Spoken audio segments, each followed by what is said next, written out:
Throughout American history, there have been two federal acts designed to prevent slaves from fleeing their masters. The first Fugitive Slave Act was passed by Congress in 1793 as a compromise between slave and free states. Then the Second Fugitive Slave Act was passed almost 60 years later in 1850. This new act was to revise the loopholes that the free states found in the previous version.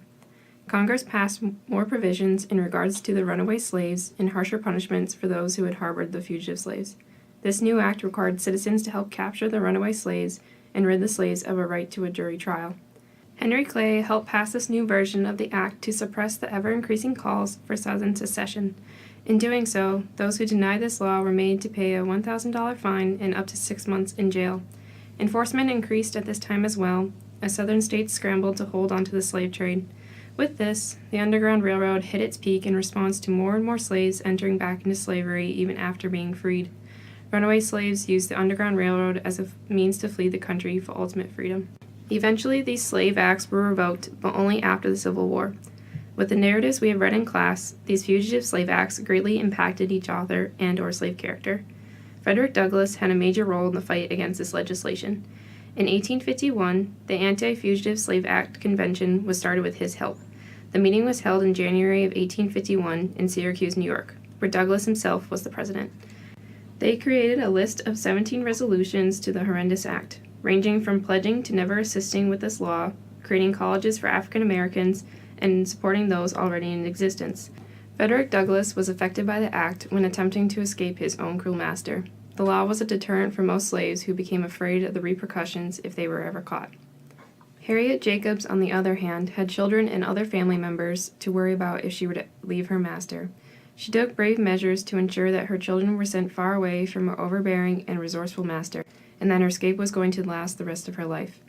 Eventually she escaped, making it to New York, and kept her daughter close.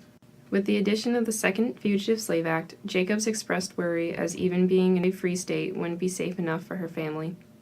We talked nearly all the time of the distress brought on our oppressed people by the passage of this iniquitous law, and never had I seen him manifest such bitterness of spirit, such stern hostility to our oppressors. He was himself free from the operation of the law, for he did not run from any slaveholding state, being brought into the free states by his master, but I was subject to it, and so were hundreds of intelligent and industrious people all around us. I seldom ventured into the streets, and when it was necessary to do an errand for Mrs. Bruce or any of the family, I went as much as possible through back streets and byways. What a disgrace to a city calling itself free, that inhabitants, guiltless of offense and seeking to perform their duties conscientiously, should be condemned to live in such incessant fear and have nowhere to turn for protection. These worries were unfounded, as she was never captured by her master.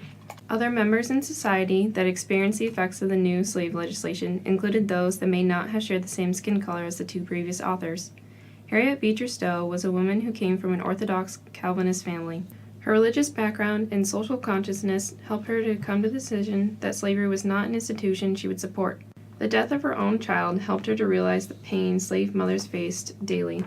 Their children were ripped from their arms and sent to a stranger far away, with no say in the matter of being brought along with them. With the 1850 version of the Fugitive Slave Act being passed by Congress, Stowe responded by writing her novel, Uncle Tom's Cabin. Americans in all states were struck by the atrocities revealed in the novel, the horrific treatment of the slaves, and the way slave owners could treat someone so poorly who was in all essence the perfect slave.